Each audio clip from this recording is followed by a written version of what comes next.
Meu ex me trocou por outra porque eu não podia engravidar. Mas o destino fez justiça com ele. O envelope branco descansava sobre a mesa da cozinha como uma sentença. Meus dedos tremeram ao rasgá-lo pela terceira vez naquela manhã, mesmo já sabendo cada palavra de cor. Resultados dos exames de fertilidade. Paciente: Rafaela Santos Oliveira. Belo Horizonte acordava lá fora com o barulho familiar dos ônibus na Avenida do Contorno, mas dentro do nosso apartamento, o silêncio pesava como chumbo. Marcelo havia saído cedo para o banco, como sempre, mas não antes de me lançar aquele olhar que eu aprendera a reconhecer nas últimas semanas, uma mistura de decepção e algo que eu não queria nomear. 5 anos. 5 anos planejando o nosso futuro juntos, escolhendo nomes de bebês durante jantares românticos, discutindo se a criança herdaria meus olhos castanhos ou seu sorriso torto. 5 anos construindo castelos de areia que agora desmoronavam com uma simples folha de papel médico. Baixa reserva ovariana, possibilidade reduzida de concepção natural.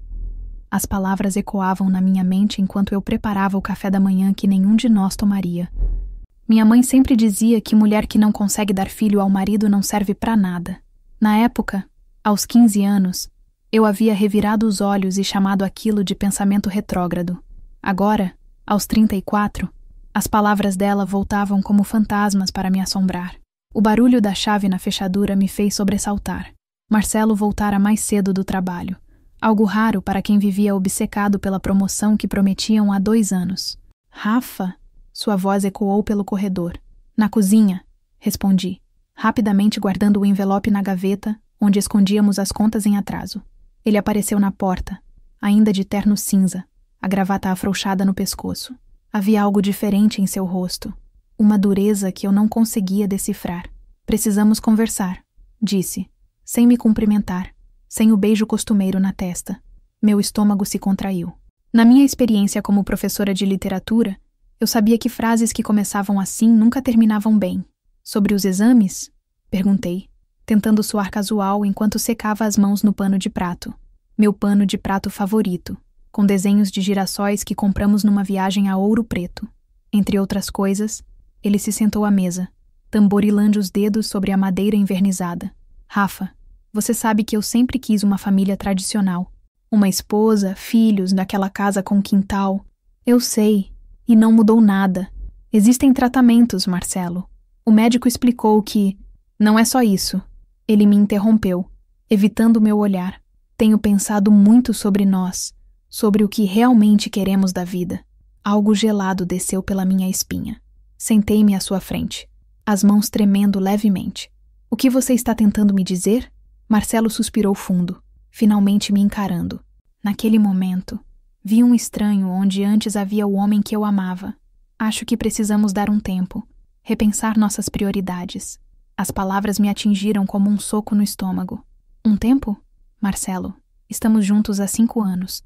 Acabamos de descobrir que talvez eu tenha dificuldades para engravidar e você quer dar um tempo? Não é só talvez, Rafa. Os médicos foram bem claros sobre suas chances. E eu não posso viver numa incerteza dessas. Preciso de alguém que possa me dar uma família de verdade. Uma família de verdade. As palavras reverberaram no meu peito como ecos numa caverna vazia. Levantei-me da cadeira, cambaleando ligeiramente. Uma família de verdade. Repeti, mas para mim mesma. E nós? Estes 5 anos não significaram nada? Significaram? Claro que sim. Mas Rafa, seja realista. Você tem 34 anos. Eu tenho 36. Não temos mais tempo para ficar tentando milagres. Olhei para os girassóis do pano de prato ainda nas minhas mãos. Girassóis que sempre seguem o sol, mesmo nos dias mais nublados. Naquele momento, eu me sentia como uma flor virada para a escuridão. Então é isso? Sussurrei. 5 anos jogados fora porque eu não posso te dar filhos biologicamente?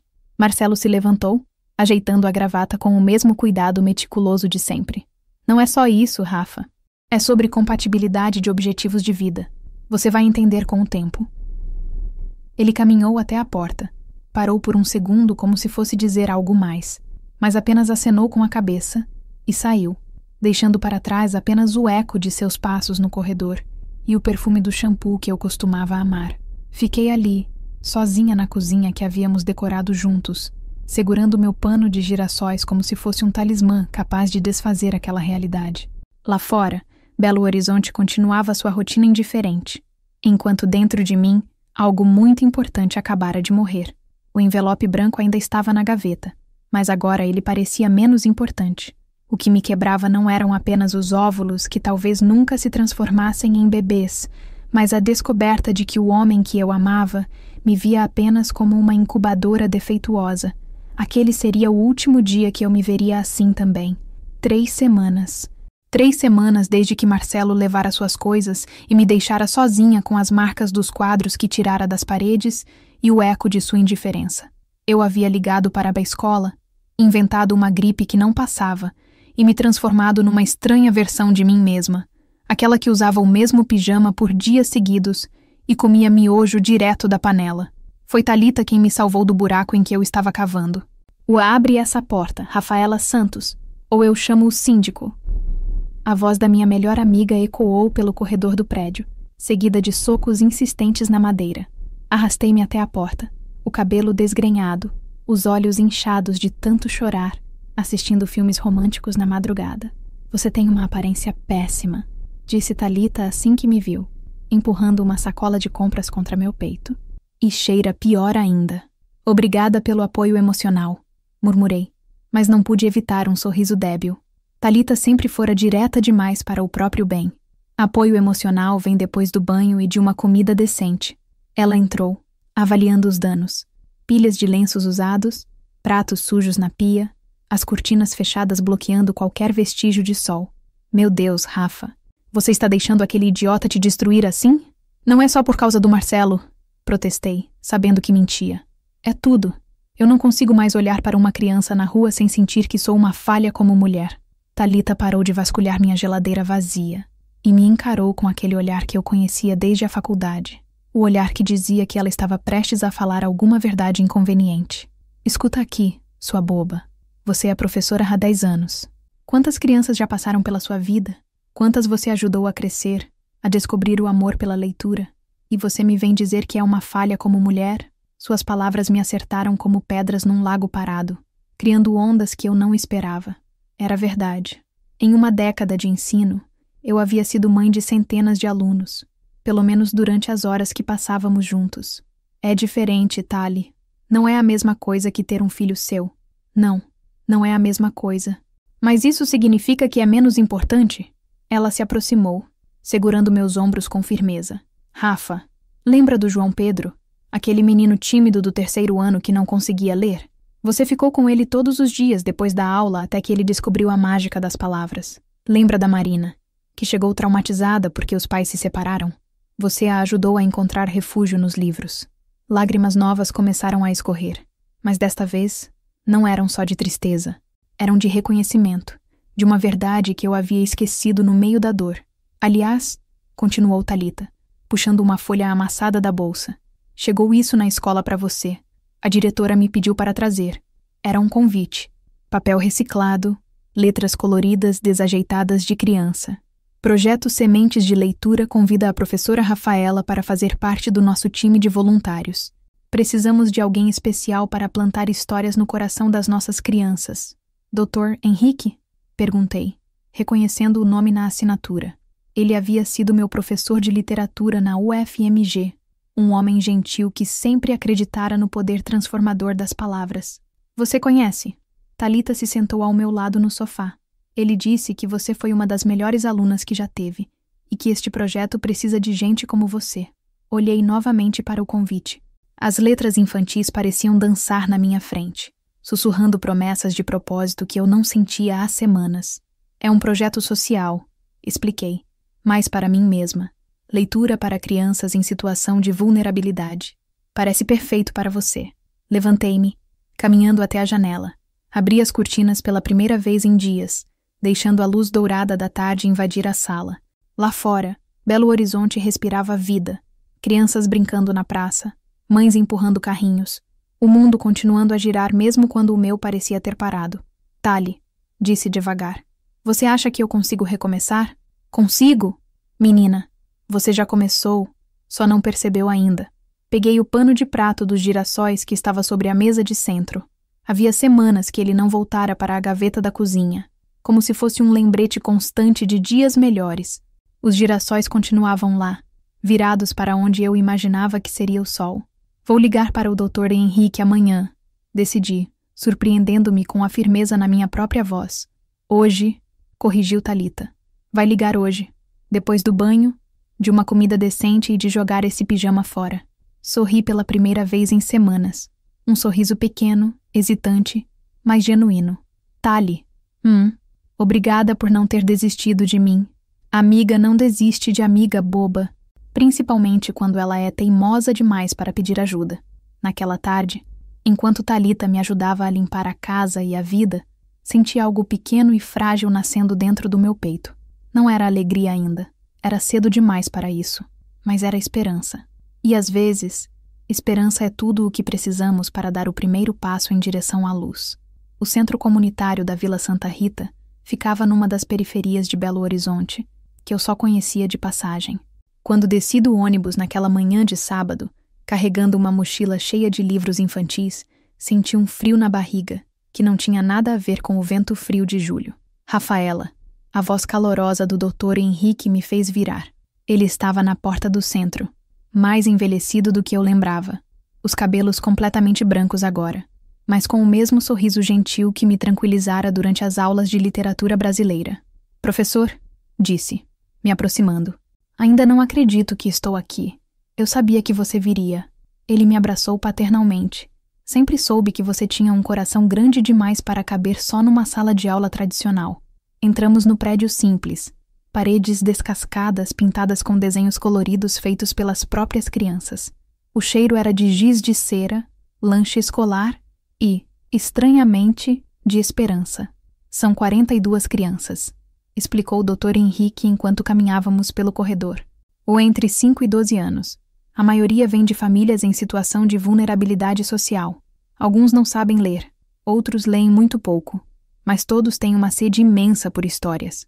Paramos em frente a uma porta onde se ouvia um burburinho animado. Meu coração disparou. E se eu não conseguir conectar com eles? Sussurrei, a insegurança me dominando novamente. Rafaela, doutor. Henrique pôs a mão no meu ombro. Você passou 10 anos plantando amor pela leitura em crianças.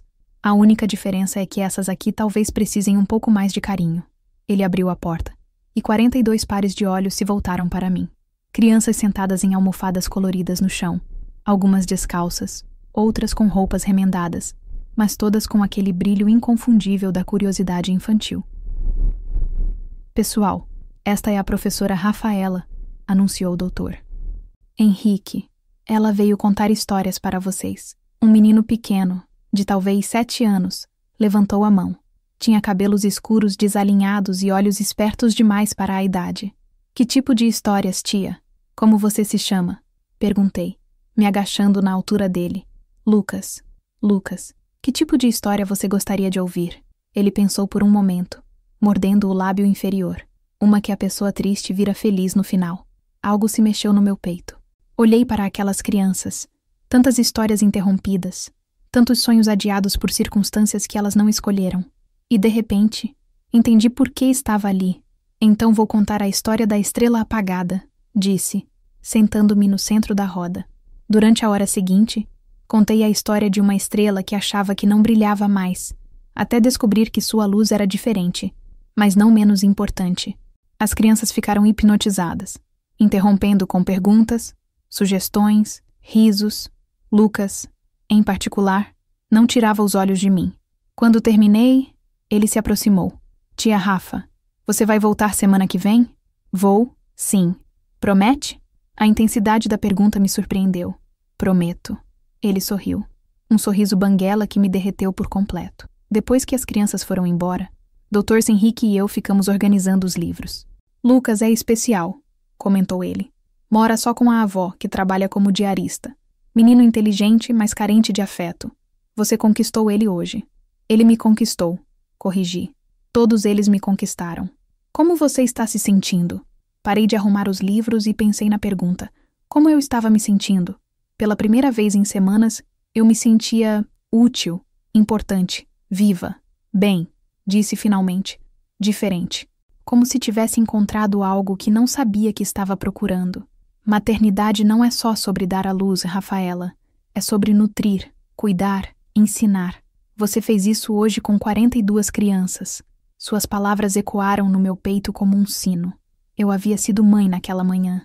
Mãe de Lucas, que precisava de promessas de que alguém voltaria. Mãe de Ana, que me perguntara se eu podia ser amiga dela. Mãe de todos aqueles pequenos corações que se abriram para mim como flores para o sol. No ônibus de volta, olhei pela janela as ruas de Belo Horizonte passando. Peguei o pano de girassóis que sempre carregava na bolsa agora. Meu talismã. Os girassóis pareciam mais brilhantes, como se tivessem encontrado finalmente a direção certa do sol. Meu celular vibrou. Uma mensagem de Thalita. Como foi? Digitei de volta. Acho que descobri quem eu realmente sou. Não era mais a mulher que Marcelo havia deixado por não poder engravidar. Não era mais a professora que apenas cumpria horários numa escola particular. Eu era a Rafaela, a mulher que plantava histórias em corações pequenos e via amor crescer onde antes só havia carência. Pela primeira vez em meses, dormi sem sonhar com bebês que nunca nasceram. Em vez disso, sonhei com sementes que brotavam em jardins improváveis, transformando desertos em oásis de possibilidades. Lucas estava certo. Às vezes, a gente triste vira feliz no final. Mas eu estava aprendendo que, às vezes, não precisamos esperar pelo final. Às vezes, a felicidade cresce aos poucos, como girassóis que encontram seu próprio sol. 3 meses haviam se passado desde que eu começara no projeto. 3 meses de sábados que se tornaram o ponto alto das minhas semanas, de abraços apertados de Lucas sempre que eu chegava, de histórias que cresciam na minha voz e floresciam nos sorrisos das crianças. Eu estava finalmente me sentindo inteira novamente quando Marcelo reapareceu na minha vida. Era uma quinta-feira chuvosa quando ele bateu na minha porta. Eu estava corrigindo provas, uma xícara de chá fumegando ao lado dos trabalhos dos meus alunos, quando ouvi as batidas hesitantes. Rafa, a voz dele do outro lado da porta fez meu estômago se revirar. Sou eu. Posso entrar? Abri a porta devagar, preparando-me para a dor que sempre vinha quando o via. Mas dessa vez, foi diferente. Marcelo estava irreconhecível. Barba por fazer, olhos fundos, uma aparência desleixada que contrastava com o homem meticuloso que eu conhecera. Meu Deus, Marcelo. O que aconteceu com você? Ele entrou sem esperar convite, olhando ao redor como se fosse a primeira vez que via meu apartamento. Na verdade, estava diferente mesmo. As paredes antes vazias agora exibiam desenhos coloridos que as crianças do projeto me davam, fotos dos nossos momentos de leitura, um quadro com uma frase do Drummond sobre a importância de plantar palavras. Você mudou tudo aqui, disse ele, com uma tristeza que eu não esperava ouvir. As pessoas mudam, Marcelo. A vida não para porque você decidiu sair dela. Ele se virou para mim, e foi então que vi as lágrimas nos seus olhos. Rafa, eu cometi o maior erro da minha vida. Meu coração disparou, mas não da forma que ele esperava. Em vez de esperança, senti uma mistura de pena e irritação. O que você quer, Marcelo? Caroline me deixou. As palavras saíram atropeladas. Ela teve o bebê e depois de 3 semanas, decidiu que não estava pronta para ser mãe. Me deixou sozinho com o Pedrinho. Pedrinho. Então o bebê era menino. Senti uma pontada no peito, mas foi mais breve do que eu esperava. E ela simplesmente foi embora? Fugiu com um ex-namorado para o Rio. Disse que eu era obsessivo demais, que só pensava em ter a família perfeita sem me importar com os sentimentos dela. Ele riu amargamente. Irônico, não é?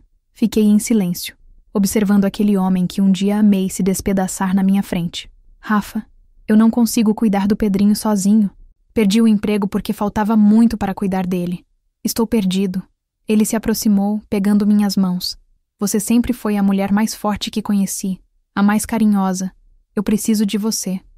Retirei minhas mãos delicadamente. Agora você precisa de mim. Sempre precisei. Foi só... Eu estava confuso, assustado.